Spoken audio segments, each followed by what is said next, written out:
بسم اللہ الرحمن الرحیم۔ ایسے ہی سچے اور دلچسپ واقعہ سننے کے لیے ہمارے چینل کو سبسکرائب کریں۔ دوستو، عالموں نے اکثر حضرت ہود علیہ السلام کے بعد شاداد کا بیان کیا ہے۔ قوم عاد میں 2 بادشاہ گزرے، ایک کا نام تھا شدید اور دوسرے کا شداد۔ یہ دونوں بھائی تھے۔ شدید بڑا بھائی تھا جبکہ شداد چھوٹا بھائی تھا۔ قوم عاد کے بارے میں اللہ تعالیٰ نے قرآن شریف میں فرمایا ہے کہ ہم نے اس جیسی قوم دنیا میں دوبارہ پیدا نہیں کی۔ قوم عاد یمن میں آباد ہوئی تھی۔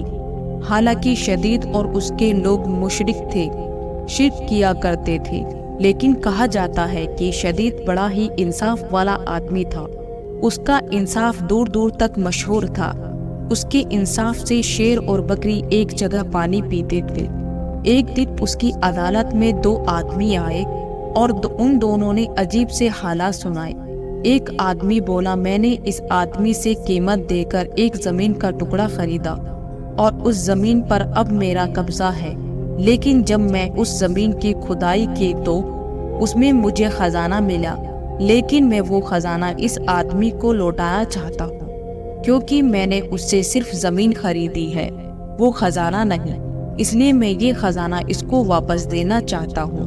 دوسرا آدمی بولا، میں نے زمین اس کو بیچی ہے، اس لیے اس زمین میں جو کچھ بھی ہے وہ سب اسی کا ہے، اس لیے یہ خزانہ میں اسی کا ہے اور میں یہ خزانہ واپس نہیں لے سکتا، اور سمجھ نہیں آتا کہ یہ خزانہ کیوں نہیں لے رہا ہے، کیوں بہانہ بنا رہا ہے۔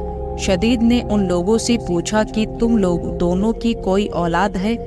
انہوں نے کہا، ہاں، ایک کے پاس بیٹی ہے اور دوسرے کے پاس بیٹا ہے۔ شدید نے حکم دیا کہ ان دونوں کا آپس میں نکاح کر دو اور یہ خزانہ ان دونوں کو دے دیا جائے۔ شدید کا یہ فیصلہ سن سبھی لوگوں کو بڑا ہی پسند آیا اور اس کے اس انصاف کی چرچا دور دور تک ہو گئی۔ حضرت ہود علیہ السلام نے شدید کو ایمان کی دعوت دی، لیکن اس نے سب کچھ ہونے کے بعد بھی منع کر دیا اور شرک کی ہی حالت میں مر گیا۔ اس کے بعد شداد گدی پر بیٹھا۔ حضرت ہود علیہ السلام نے شداد کو بھی ایمان لانے کے لیے کہا۔ شداد نے کہا، اگر میں نے تمہارا دین اپنا لیا تو مجھے کیا فائدہ ہوگا؟ حضرت ہود علیہ السلام نے فرمایا، اللہ تعالیٰ تمہیں اس کے بدلے ہمیشہ کے لیے جنت عطا فرما دے گا اور تم پر اپنی رحمت اور مہربانی کرے گا۔ شداد نے جواب دیا، اپنی جنت تو میں خود ہی اس دنیا میں ہی بنا لوں گا اور وہاں عیش و آرام کے ساتھ رہوں گا۔ اس کے بعد شداد نے دنیا میں ہی جنت بنانے کا مضبوط ارادہ کر لیا۔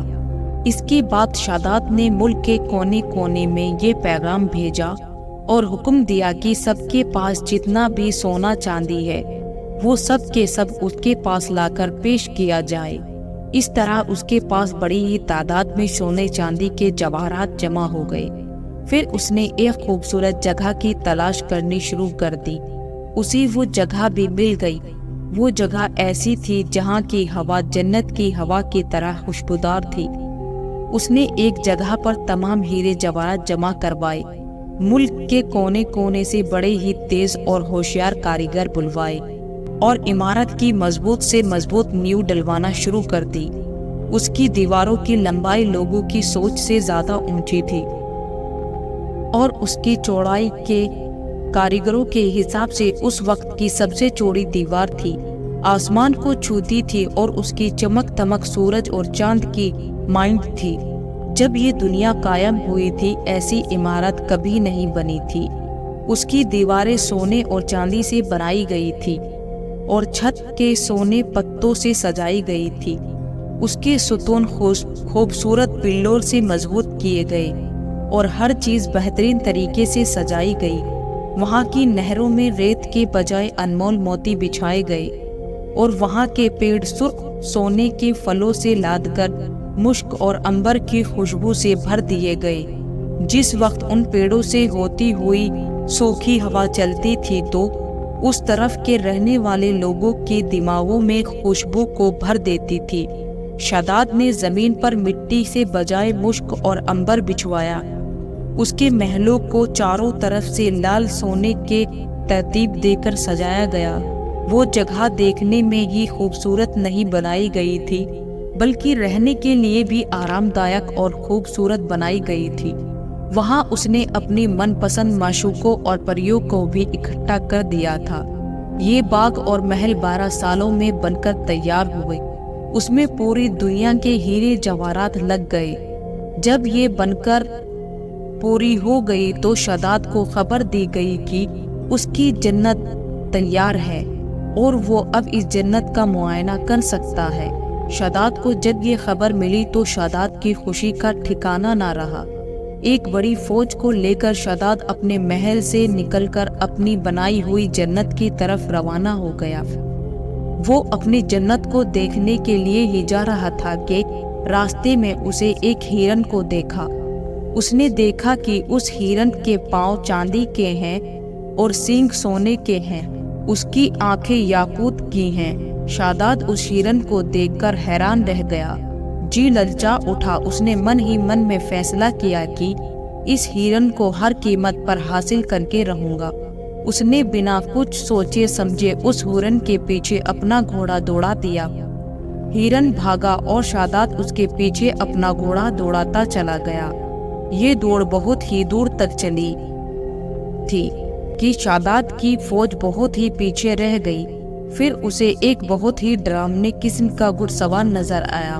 اس گھڑ سوار نے شاداد سے پوچھا، وہ عمارت جسے تو محل جنت کہتا ہے، اس عمارت کے بنوانے سے تجھے سکون مل جائے گا؟ شاداد نے اس گھڑ سوار کی یہ بات سن کر کانپ گیا۔ اس نے پوچھا، تم کون ہو؟ وہ گھڑ سوار بولا، میں تیری موت ہوں، میں موت کا فرشتہ ہوں۔ شاداد نے بڑی ہی نرمی اور بے چینی سے کہا کہ مجھے اپنی جنت کو ایک بار دیکھ لینے دو، پھر تم میری جان نکال لینا۔ موت کے فرشتے نے کہا، یہ حکم دنیا کے پیدا کرنے والے کا ہے، اس کے حکم کے بعد مجھے اختیار نہیں کہ میں تمہیں ایک بھی منٹ کا مہلت دے سکوں۔ پھر اسی وقت موت کے فرشتے نے شاداد کی روح قبض کر لی اور اس کا جسم روح سے جدا ہو گیا۔ شاداد کی موت کے بعد وہ عالیشان عمارت اور خوبصورت باغات لوگوں کی نظروں سے غائب ہو گئے۔ تاریخ کی کتابوں میں لکھا ہے کہ اللہ تعالیٰ نے حضرت اسرائیل علیہ السلام سے پوچھا، اے اسرائیل، تم مدتوں سے روحوں کو نکالنے میں لگے ہو اور شروع سے ہی تمہارا یہ کام ہے، کیا کبھی تمہیں کسی پر رحم اور ترس آیا ہے؟ حضرت اسرائیل علیہ السلام نے بولا، میں تو سب پر ہی ترس کھاتا ہوں۔ اللہ تعالیٰ نے فرمایا، تمہیں سب سے زیادہ کس پر ترس آیا؟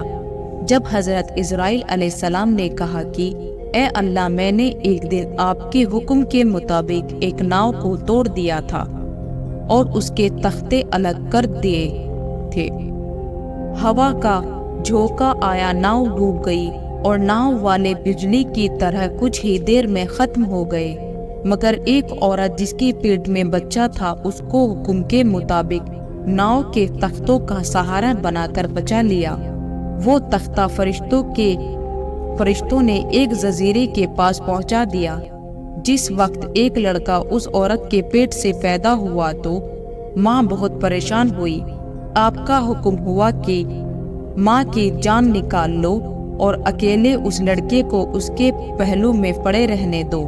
اے میرے پروردگار، اس وقت میں رو دیا اور میرے من میں خیال آیا کہ اس بچے کا کیا حال ہوگا۔ یہ بچہ تو تڑپ تڑپ کر مرے گا یا کسی جنگلی جانور اور پرندے کا منہ کا نوالا بن جائے گا۔ اے خدا، تو خوب جانتا ہے، مجھے اس بچے پر بہت رونا آیا تھا۔ اس کی تنہائی اور بے کسی کی سوچ سوچ کر میرا دل بھر آتا تھا۔ اور دوسرا، شاداد پر مجھے بڑا ہی ترس آیا۔ اس نے کئی برسوں میں عمارت بنوائی، لیکن اس کی جھلک بھی دیکھنے کے لیے محروم رہ گیا اور دل میں حسرت اور افسوس لیے ہی اس دنیا سے چلا گیا۔ اللہ تعالیٰ نے فرمایا، اے اسرائیل، یہ شاداد وہی لڑکا ہے جس پر تم نے پہلے بھی ترس کھایا تھا، اور میں نے اس کی ماں کے مرنے کے بعد سورج اور ہوا کو یہ حکم دیا کہ تم اسے اپنی سردی اور گرمی سے مت ستانا، اور ہوا کو حکم دیا کہ